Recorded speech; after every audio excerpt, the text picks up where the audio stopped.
மதுரை திருப்பரங்குன்றம் மலை விவகாரத்தில் அமைதி பேச்சுவார்த்தைக்கு அதிமுகவை அழைக்கவில்லை. ஆனால் எங்களை அழைத்ததாக அறிக்கை தந்துள்ளார்.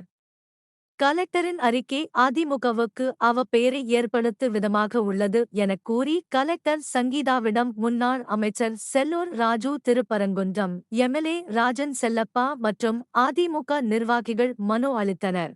பின்னர் எம்எல்ஏ ராஜன் செல்லப்பா செய்தியாளர்களிடம் பேசுகையில், கலெக்டர் குழப்பத்தில் இருக்கிறார். யாரோ எழுதிய அறிக்கையில் கையெழுத்து போட்டுள்ளார் என்றார். தமிழ்நாடு முழுவதும் மக்கள் எதிர்பார்த்து கொண்டிருக்கிற அறிக்கையிலே அதிமுக மீது குற்றம் சாட்ட வேண்டும் என்ற உணர்வோடு அந்த அறிக்கை வெளியிடப்பட்டிருக்கிறது.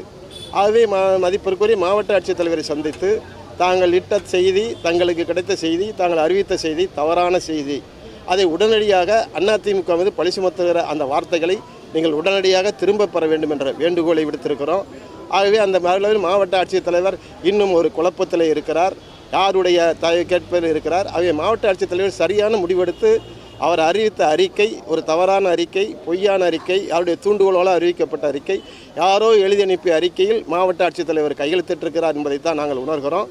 ஆகவே அந்த அறிக்கையில் இருக்கிற அந்த வாசகங்களை உடனடியாக மீண்டும் திரும்ப பெற வேண்டும் என்று கேட்கிறோம். அறிக்கையை திரும்ப பெறாவிட்டால் அவர் மீது உடனடியாக நீதிமன்ற நடவடிக்கைக்கு அனைத்து இந்திய அதிமுக தயாராக இருக்கிறது. சேகர் பாபு இந்து நலத்துறை அமைச்சர் என்ன சொல்கிறாருன்னா, நலத்துறை அமைச்சர் மாண்பு முதலமைச்சரை சொல்லி பேரை சொல்லி இன்றைக்கி அவர்தான் முருகப்பெருமானாக காட்சியளிக்கிறார்னு கூட சொல்கிறார், அவரை பாராட்டுறார். அப்படிப்பட்ட அவருடைய தலைமையில் இருக்கிற அரசாங்கம் ஒரு மக்களால் தேர்ந்தெடுக்கப்பட்ட ஒரு பாராளுமன்ற உறுப்பினர் அந்த குறிப்பிட்ட அந்த சம்பவங்கள் நடக்கும்போது அந்த மலைக்கு சென்று அவர் அந்த நிகழ்ச்சியிலே கலந்து கொண்ட அடிப்படையில் தான் இது விஸ்வரூபம் எடுத்திருக்குது என்பதை நாங்கள் ஆணித்தரமாக அதிமுக குற்றம் சாட்டுகிறோம். இந்த அரசாங்கம் எதிலையும் கவனம் செலுத்துவதில்லை. பொதுவாகவே நடந்த பிறகு அதுக்கு என்ன மறுப்பு தெரிவிக்கலாம், எப்படியெல்லாம் அதுக்கு சப்பக்கட்டுக்க எப்படியெல்லாம் அதுக்கு மாற்று வழி என்னன்றதை தான் பார்க்குறே ஒழிய, எந்த நிகழ்வும் நடக்கிறதுக்கு முன்பாக இந்த அரசாங்கம் துணிவாக நடவடிக்கை எடுக்க மறுக்கிறது.